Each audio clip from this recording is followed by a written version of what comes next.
오늘 은혜 받으실 말씀은 사도행전 9장 6절 말씀입니다.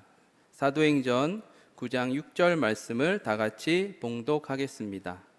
너는 일어나 시내로 들어가라. 내가 행할 것을 내게 이를 자가 있느니라 하시니. 아멘. 할렐루야. 우리 옆에 분하고 인사합니다. 새해 복 많이 받으세요. 오늘 설날인데 수요 예배 맞아서 예배 나오신 하나님의 귀한 자녀들을 하나님께 크게 축복하시고 복 주십니다. 또 무엇보다도 우리 설날 맞았는데 호산나 찬양대 아침에 또 꼭 부지런히 먹고 나와서 연습하고 하나님께 찬양으로 영광을 돌렸는데 다시 말해 이렇게 큰 감사의 영광의 박수 올려드립니다. 찬양대에 기쁜 감사를 드립니다. 자, 오늘 사도행전 9장 1절로 9절 말씀까지 함께 말씀의 은혜를 나누려고 하는데요. 사도행전 9장이 사도행전에서 굉장히 중요한 위치를 차지하고 있습니다. 사도행전 1장부터 8장까지는 예루살렘 또 사마리아 중심으로 복음이 전파되는 과정, 이 9장 이후로는 사울을 하나님께서 택하셔서 유대인들과 이방인들에게 이제 본격적으로 복음이 땅끝으로 전파되는 과정을 시작하는 귀한 이야기가 사도행전 9장부터 기록되어 있습니다. 그래서 오늘 설날에 우리 성도 여러분들 설 세느라고 많이 안 나오실 것 같아서 고민을 굉장히 했어요. 이 부분을 할 것인가 말 것인가. 근데 여러분들이 대표로 잘 들으시기를 바라겠어요. 자, 먼저 여러분 성경 사도행전 9장 1절 말씀 함께 하도록 하겠습니다. 사울이 주의 제자들에 대하여 여전히 위협과 살기가 등등하여 대제사장에게 가서, 여기서 주의 제자들이라고 하는 것은 예수 믿는 사람들을 의미합니다. 사울이 유대식 이름으로 사울, 헬라식 이름으로 이 바울이었던 이 사울이 유대 율법에 굉장히 큰 열심을 가지고 있었습니다. 그가 처음 등장한 것은 우리가 살펴본 사도행전 7장 58절이죠. 사도행전 7장 58절에 스데반 순교하는 그 현장에 사람들이 증인으로 그 옷을 사울 앞에 놓았던 것을 우리가 사도행전 7장 58절을 통해서 살펴본 바 있습니다. 그래서 사도행전 7장 58절 말씀 함께 하도록 할까요? 성 밖으로 내치고 돌로 칠세 증인들이 옷을 벗어 사울이라는 청년의 발 앞에 두니라. 그 이후로 사울이 예수 믿는 사람들을 붙잡아다가 예수 믿지 못하게 하는 것이 하나님의 뜻이라고 굳게 믿었어요. 그래서 9장 1절에 사울이 예수 믿는 사람들 붙잡으러 가기 위해서 대제사장에게 공문을 받으려고 가는 이야기가 등장하고 있습니다. 2절 말씀 함께 하도록 하겠습니다. 다메섹 여러 회당에 가져갈 공문을 청하니 이는 만일 그 도를 따르는 사람을 만나면 남녀를 막론하고 결박하여 예루살렘으로 잡아오려 함이라. 다메섹은 요즘으로 치면 다마스커스라고 하는데 시리아의 수도입니다. 예루살렘으로부터 271km 떨어져 있는데 걸어가면 62시간 정도 걸린다고 해요. 현재 걸어가면. 근데 그 당시에는 길이 더 안 좋았기 때문에 더 많은 시간이 걸렸겠죠. 다마스커스는 물이 풍부한 거주지였습니다. 굉장히 여러분 번화했던 도시예요. 고대로부터. 근데 지금 다마스커스는 완전히 망가졌습니다. 왜 망가졌느냐? 분쟁으로, 내전으로 시리아 수도인데 정말 안타까워요. 정말 안타깝게 그냥 다 내전 때문에 싸우느라고 도시 전체가 풍지박산이 났습니다. 이 참 안타깝고 굉장히 고대 중요한 도시였음에도 불구하고 현재 그와 같은 상황에 놓여져 있는데, 그 당시에는 굉장히 물이 풍부했기 때문에 사람들이 많이 몰려들고, 거기 보면 다메섹 여러 회당이라고 하는 곳이 등장하면 그 당시 다메섹에 유대인들이 굉장히 많이 거주하고 있었던 것을 알 수가 있겠죠. 그러니까 유대인들이 회당을 건설을 하고 그곳에서 많은 유대인들이 생활하고 있었음을 우리가 알 수가 있습니다. 그러니까 사울이 다메섹에 예수 믿는 사람들이 많고 또 그들이 회당 중심으로 활동을 하고 있다는 사실을 알았기 때문에 다메섹으로 예수 믿는 사람들을 붙잡으러 가기 위해서 대제사장에게 공문을 받아서 자기 정당성을 부여받기 위해서 그렇게 했던 것을 알 수 있는 거죠. 그러니까 여러분, 사울에게 왜 그랬느냐고 물어보면 뭐라고 답변할지 모르겠어요. 그때는 그게 옳았다고 생각을 했을 거예요. 모든 게 시작이 중요합니다. 신앙도 시작이 중요해요. 이게 관점이 참 중요한데, 시작. 내가 어떻게 신앙생활을 시작을 하느냐. 그러니까 사울은 유대 율법에 사로잡혀서 신앙생활을 했기 때문에 율법을 제대로 지키지 않고 예수를 믿는다, 예수를 메시아로 믿는다, 이거를 받아들일 수가 없었어요.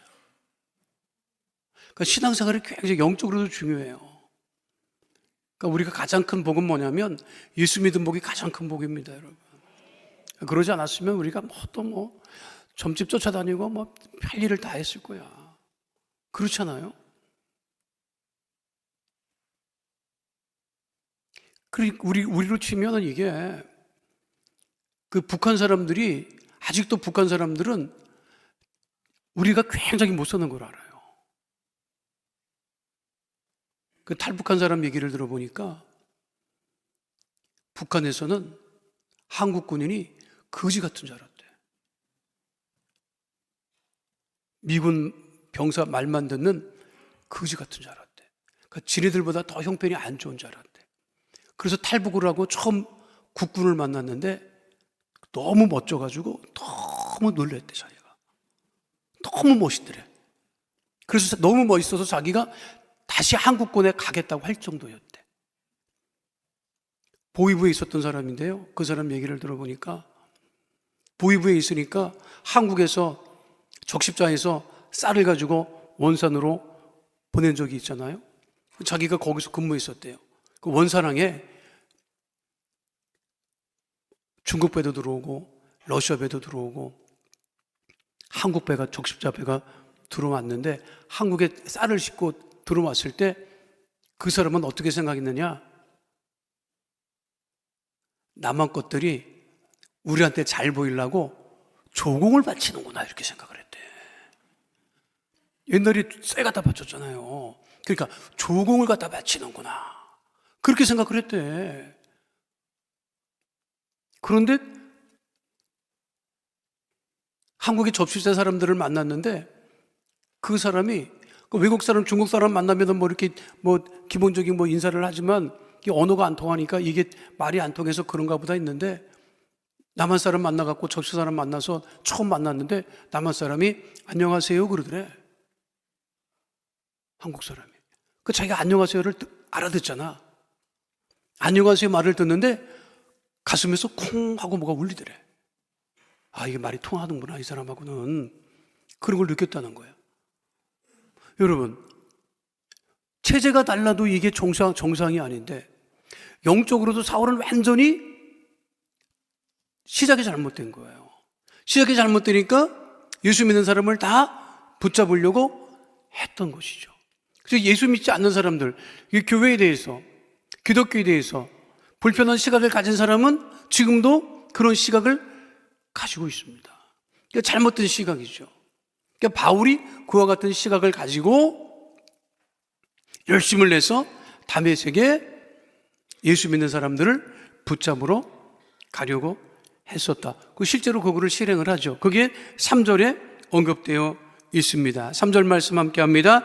사울이 길을 가다가 다메섹에 가까이 이르더니 호련히 하늘로부터 빛이 그를 둘러 비추는지라. 기독교 역사 중에 큰 사건 중에 하나를 이야기하라고 한다면, 예수님 부활 승천하시고 난 다음에 큰 사건이라고 한다면 이것이 가장 큰 사건 중에 하나죠. 그것이 예수님께서, 부활하신 예수님께서 다메섹으로 가는 사울을 만나신 사건입니다. 여기서 보면 성경에는 여러분, 말 탔다는 말이 있어 없어? 없지요. 근데 대부분 말을 타고 갔을 것이라 그렇게 추측을 하는지, 대부분 영상이나 이런 걸 보면 말 타다가 말에서 떨어지고, 또 그 그림도 보면 사울이 말에서 낙마한 모습들을 많이 그림으로 그리는 것을 알 수가 있습니다. 실제로 말을 탔는지 안 탔는지는 모르겠어요. 말을 탔겠지. 왜냐하면 성질나서 급하게 가니까 걸어가지는 않았을 거예요. 지금 이게 관광이나 유람 가는 건 아니기 때문에 말을 타고 갔을 개연성은 충분하다. 이 말을 타고 가다가 자 보세요. 다메섹에 가까이, 다메섹 다 가서 무슨 일이 벌어졌다? 호련히 하늘로부터 빛이 그를 둘러 비췄다. 그러니까 어둠이 감싼 것이 아니고 빛이 사울을 둘러 비추었다. 갑작스럽게 일어난 일이죠. 여러분, 4절 말씀 함께 하겠습니다. 땅에 엎드러져 들음에 소리가 있어 이르되 사울아 사울아 내가 어찌하여 나를 박해하느냐 하시거늘. 땅에 엎드려져 있는데 소리가 있었다. 그 소리가 뭐예요? 사울아 사울아 내가 어찌하여 나를 박해하느냐. 이런 말씀이 들려왔다는 거죠. 그러니까 사울은 초대교회 성도들을 박해하던 박해자였습니다. 근데 그 박해자가 부활하신 예수를 만난 다음에 복음 전도자가 되는 것이죠. 여러분들은 어떻게 예수를 믿게 됐어요? 사울처럼 하다가 예수를 믿었어요?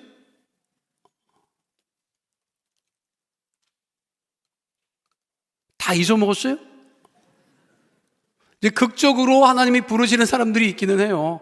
극적으로 하나님이 부르는, 그러니까 박해자였다가 부르시는 경우, 우리나라에서는 대표적으로 저 평양에 오래전에 김익두라고 하는 목사님, 여러분 설교 말씀드릴 때 자주 들었던 김익두 목사님, 표정도 장난이 아니에요. 여러분 표정도 목사님 된 다음에도 표정이, 눈빛이 장난이 아닙니다. 여러분. 회심 전에 김익두가 살던 동네 사람들은 아침에 집을 나서기 전에 익두를 만나지 않게 하여 주시옵소서 빌고 나갔대요. 여러분, 하여간에 집 밖에 나갔다가 김익두를 만나면 어떤지 간에 어려움을 당하고 해코지를 당하고 그랬다는 거예요. 그러다가 복음 전도지를 통해서 예수를 믿게 되는 그 과정도 아주 흥미롭죠. 처음에는 나갔는데 다른 사람이 다 피웠는데 안 피하고 자기한테 와서 뭘 주더래. 그게 전도지야. 그 얘기를 들었어요. 김익두 이 사람도 서양 것들이 와가지고 서양 귀신 전한다는 얘기를 들었어. 보니까 전도지야. 그러면서 나더러 서양 귀신을 믿으란 말이냐라고 그 전도지를 코를 풀어서 길에다 던지기도 했습니다. 그러다가 예수를 영접하게 되었지요. 근데 그 얘기도 보면 술을 먹고 집에 들어와 앉아 있는데 가슴속에 불덩어리가 떨어지면서 이분도 음성을 들었더구만. 익두야, 익두야 그런 소리를 들었대. 그때 완심히 회심했대요. 그리고 이분이 회심하고 나서 제일 먼저 뭐를 했느냐? 부고를 돌려요. 여러분, 요즘에 우리는 부고를 그냥 카톡으로 받는데, 그렇죠? 옛날에는 부고장을 썼어. 붓으로. 그래서 사람들이 다 들고 다녔어. 그거 전달했다고. 그게 부고장이에요. 누가 죽었다. 그거를 자기가 부고장을 다 돌렸다고. 그러니까 부고장을 받았던 사람들이 너무 기뻤어. 익두가 죽었다. 그리고 너무 좋아갖고 이 사람들이 김익두 장례식장에 너무 좋아서 갔어요. 야, 익두가 죽었냐 진짜냐 확인하려고 갔는데 죽었다는 김익두가 살아나 나타난 거예요. 사람들이 놀래서 자빠지고 도망을 가기 바쁜데 그때 김익두 그 사람이 얘기했대잖아요. 내가 진짜 죽었다. 오늘 죽은 날이다. 그러니까 내가 다시 태어났으니까 나를 더 이상 무서워하지 말라고 했다는 거예요. 나는 그 전에 신학교 다니면서 막 설교로도 듣고 책으로도 많이 봤어요. 나는 이분을 본 적이 없잖아. 김익두라고 하는 목사님을 본 적이 없어요. 그래서 그때는 인터넷으로 확인도 안 돼. 말로만 들었어. 그래, 그런가 보다 했다고. 그런데 이 김익두 목사님 때문에 많은 우리나라 이 김재준 목사님이나 성결교 이성복 목사님이나 주기출 목사님 등이 이분에게 굉장히 큰 영향을 받았다고 하더라고요. 그리고 그런가 보다 했는데 이 김익두 목사님의 아들이 누구냐면 우리나라 1970년대까지도 잘 알려졌던 김용식이라고 하는 축구 선수가 있었어요. 이분은 일본 사람들이 지금도 기억하는 사람입니다. 일본 축구계에서 이분을 굉장히 높이 평가해요. 일제 강점기 시절에 일본 축구 국가대표 선수였어요. 근데 이분이 김익두 목사님의 아들이라 하더라고. 그래서 진짜 김익두 목사님이 실존 인물이구나 하는 것을 제가 알았지요. 이분이 1970년대까지만 해도 MBC 축구 해설위원이었어요, 여러분. 70년대에 살았던 분이 없기 때문에 잘 모르시겠는데 하여간에 그런 일이 있었어요. 그러니까 이게 보면 사도 바울처럼 극적으로 회심하는 사람이 있다. 근데 대부분 극적으로 회심하지 않아도 은혜로 회심하고 예수 믿는 것이 큰 복이라고 하는 사실을 잊지 마시기를 축원드립니다. 그래서 사울은 전혀 이게 예상하지 못했던 거예요. 자기가 부활하신 예수님을 만날 거라고는 전혀 생각하지 못했던 거예요. 자기 인생 계획이 없었어. 근데 자기가 음성을 듣고 빛에 들려 쌓이니까 5절에 뭐라고 반응을 하죠? 사도행전 9장 5절 말씀 함께 합니다. 대답하여 주여 누구시니까 이르시되 나는 내가 박해하는 예수라. 물어봐요. 누구십니까? 예수님 뭐라고 해요? 나는 내가 박해하는 예수라. 여러분, 사울이 예수님을 만나본 적이 없고 사울이 예수님을 박해한 적이 없어요. 실제적으로. 이거는 사울의 생각일 거야. 그렇죠? 자기는 예수를 만나본 적도 없고 그리고 박해한 적도 없어. 근데 음성은 뭐예요? 예수 믿으러 가는 사람들을 붙잡으러 가고 그들을 박해하러 가려고 했는데 누가 나타나서 부활하신 예수님이 음성으로 나타나서 뭐라고 하는 거야? 나는 내가 박해하는 예수다. 여러분들이 들을 말이 아니라 예수 믿지 않는 사람들이 들어야 되는데 이거는. 그잖아요? 예수 믿지 않는 사람이 교회를 비난하고 예수 믿는 자를 막 박해하면 그것이 곧 누구를 박해하는 것이다? 예수님을 박해하는 것이다. 근데 예수 믿지 않는 사람들은 그거를 몰라요. 그러면서 교회를 비난하고 예수 믿는 사람들을 비난하고 어렵게 합니다. 그게 모두가 다 누구를 박해하는 것이다? 예수님을 박해하는 것이라는 거죠. 그러니까 이거를 예수 믿지 않는 사람들은 영적으로 깨닫지를 못하는 거예요. 깨달아야 되는데 깨닫지 못하면 그러한 일들이 벌어집니다. 지금도 그런 일들이 벌어지고 있지요. 자, 6절 말씀 함께 합니다. 너는 일어나 시내로 들어가라. 내가 행할 것을 내게 이를 자가 있느냐 하시니. 이 말씀에 근거한다면 이미 예수님께서는 모든 것을 다 계획하고 예정에 놓으시고 우리가 다음 시간에 살펴본 아나니아라고 하는 선지자를 예비하셨던 것도 알 수가 있습니다. 그러니까 우리 주님은, 주의 성령은 모든 것을 다 알고 계시고 예비하고 계시고 계획한 것에 지금 우리 예수님께서 사울을 찾아오셨던 것을 알 수 있는 것입니다. 그러니까 우리가 살면서 모든 것을 다 알고 있다고 하면 여러분, 우리가 하는 것이 좀 달라질 수도 있는데 우리는 내일 일은 알 수 없지요. 어떤 일이 일어나는지 알 수 없지. 그러나 우리 주님께서는 모든 것을 다 알고 계시고 그 모든 것을 알고 계시는 우리 주님께서 결국은 모든 것을 합력하여 선을 이루게 하신다 하는 것이 오늘 우리들의 믿음이 되어야 됨을 잊지 마시기를 축원드립니다. 너는 일어나 시내로 들어가라라고 하는 건 뭐예요? 다메섹으로 들어가라고 하는 거지. 다메섹으로 들어가기 직전에는 사울이 예수 믿는 사람을 박해하려고 들어가려고 예루살렘으로부터 출발했지만 결과는 뭐예요? 부활하신 예수님을 만나고 그 상태로 시내, 다메섹 시내로 들어가게 되었다는 거죠. 자, 7절로 9절까지 말씀 함께 하도록 하겠습니다. 같이 가던 사람들은 소리만 듣고 아무도 보지 못하여 말을 못하고 서 있더라. 사울이 땅에서 일어나 눈은 떴으나 아무것도 보지 못하고 사람의 손에 끌려 다메섹으로 들어가서 사흘 동안 보지 못하고 먹지도 마시지도 아니하니라. 같이 가던 사람들은 소리를 들었답니다. 그런데 본 것은 없었다. 그 현장의 객관성을 지금 이야기하고 있는 것이죠. 사울도 땅에서 일어나 눈은 떴으나 아무것도 볼 수 없게 됐다. 아무것도 볼 수 없게 되니까 사람의 손에 끌려서 다메섹 시내로 들어가게 되지요. 그리고 이후에 9절 말씀이 뭐예요? 사흘 동안 보지 못하고 먹지도 마시지도 아니했다. 그래서 이거를 근거로 해서 금식을 3일 하는 거야. 여러분, 그냥 하는 게 아니라 여기 사울이 며칠을, 요즘 중고생들은 사흘을 4일로 한대. 하루 이틀, 사흘, 나흘이잖아.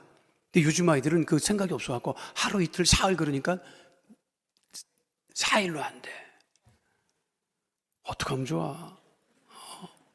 그러니까 하루 이틀 사흘이니까 3일이죠. 그러니까 우리가 금식을 해도 대부분 며칠이에요? 3일 하지. 그러니까 이게 사울은 이게 예정에 있었던 거예요? 없었던 거예요? 자기가 부활하실 예수님을 만날 줄 알았어요? 몰랐어요? 자기 눈이 보일 줄 알았어요? 몰랐어요? 사흘 동안, 3일 동안 먹지도 마시지도 못할 것을 알았어요? 몰랐어요? 몰랐지, 여러분. 그런데 우리 주님은 알고 있었어요? 모르고 있었어요? 알고 있었죠. 그러면 우리가 모르는 것에 내 인생을 맡겨야 돼요? 아는 것에 내 인생을 맡겨야 돼요? 아는 것에 내 인생을 맡겨야 되죠. 그러니까 내 모든 것을 다 알고 계신 분이 누구야? 우리 예수님이시라고. 그러니까 우리가 의지할 분은 곧 예수님밖에 없지요. 나의 인생을, 나의 자녀를, 나의 건강도, 나의 물질도 우리 주님한테 내어 맡기고 주님만을 의지하고 주님의 인도하심을 따라 살면 우리가 복되고 형통한 삶을 살아갈 수 있다 하는 사실을 잊지 마시기를 축원드립니다. 설날이라 연휴 기간 동안에 고속도로 통행료를 안 받는다더라고. 그 어떤 사람은 나설 일도 없는데 고속도로 통행료 안 내는 그 맛에 왔다 갔다 하는 사람도 있다고 하더라고요. 예. 그거 어딘지 알고 그렇게 다니는 거예요, 여러분? 근데 이렇게 가다 보면 또 차가 막히면 또 내비게이션이 또 길을 또 안내해 주잖아. 그럼 또 모든 사람들이 또 안내전으로 다 올라가. 더 막혀. 여러분, 우리가 사람을 의지할 수도 없고 내비게이션도 때로는 제대로 의지할 수 없어요. 그러나 우리 모든 것을 알고 계시는 주님만을 의지하고 모든 것을 주님께 맡기고 나가는 주의 백성 되시기를 축원드립니다. 제 말씀에 하나도 귀에 담아듣지 않다가 고속도로 통행료가 공짜라는 말은 또 귀에 들려가지고 예배 마치고 또 차 타고 또 어디든지 가려고 하시는 분이 있을지는 모르겠습니다만, 어쨌든 남은 설 연휴 주님을 의지하고 잘 보내시고 오늘 이후로 더욱더 성령 충만하고 건강한 믿음의 백성 다 되시기를 축원드립니다. 거룩하신 아버지 하나님, 사울이 예루살렘에서 다메섹으로 출발할 때는 나름대로 계획도 있었고 예수 믿는 사람들을 잡아다 예루살렘으로 끌고 와 박해하려고 했지만 하나님의 뜻, 우리 예수님의 뜻은 사울의 뜻과 같이 않았음을 우리로 알게 하시고 우리 모든 것을 알고 계시는 주님만을 의지할 수 있는 믿음을 이 시간 갖게 하시니 감사를 드립니다. 우리 인생 전체를 주님께 내어 맡기며 우리 인생을 인도하시는 주님만을 바라보고 우리 주님께 영광을 돌리는 복 있는 믿음의 자녀로 살아가게 하여 주시옵소서. 주께서 우리와 함께 하심을 감사드리며 예수님 이름으로 기도하옵나이다. 아멘. 아프신 분은 아픈 곳에 문제와 손을 가지고 오신 분은 가슴에 믿음의 손을 올리시길 바랍니다. 거룩하신 아버지 하나님, 우리에게 복 주시는 분은 오직 하나님 한 분이십니다. 하나님 새 크신 복을 우리에게 더하여 주시고 그 복이 우리에게 아브라함의 복이 되어지게 하여 주시옵소서. 마음의 손기도 제목 응답하심을 감사합니다. 질병도 치유해 주심을 감사합니다.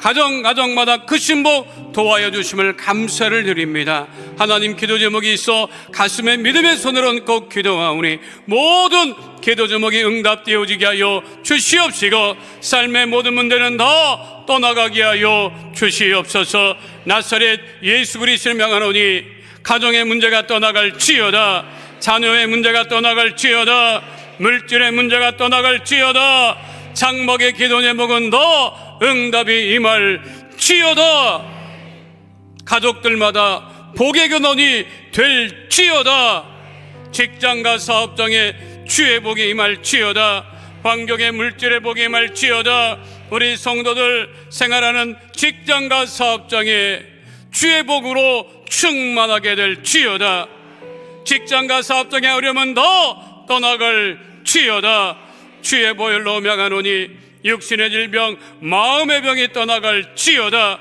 모두가 건강케 될지어다, 암과 불치병 난치병이 떠나갈지어다, 고혈압 당뇨병이 떠나갈지어다, 혈관은 튼튼하게 될지어다, 머리끝부터 발끝까지 건강하게 될지어다, 마음의 병이 떠나갈지어다, 우울증이 떠나갈지어다, 불면증이 떠나갈지어다, 가족의 질병이 떠나갈지어다, 생활과 건강의 염려 걱정 근심은 다 떠나갈지어다.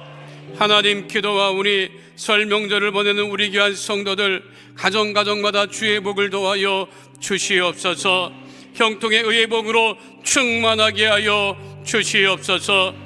대한민국을 위해서 기도하는 우리 성도들 그 기도에 응답하여 주셔서 모든 혼란과 불안정이 다 떠나가게 하여 주시옵시고 다시금 자랑스러운 위대한 대한민국 되어지게 하여 주시옵소서. 경제도 흔들리지 않도록 역사하여 주시옵시고 외교도 흔들리지 않도록 역사하여 주시옵소서. 우리 기도에 응답하심을 감사드리며 예수님 이름으로 기도하옵나이다. 아멘. 지금은 우리 주 예수 그리스도의 은혜와 아버지 하나님의 영원하신 사랑과 보혜사 성령님 함께 하시고 인도하시고 내주하시고 동행하심의 역사가 오늘 주 앞에 나와 신령과 진정으로 예배드린 하나님의 귀한 자녀들 머리 위에 지금으로부터 영원토록 함께 계실지어다. 아멘.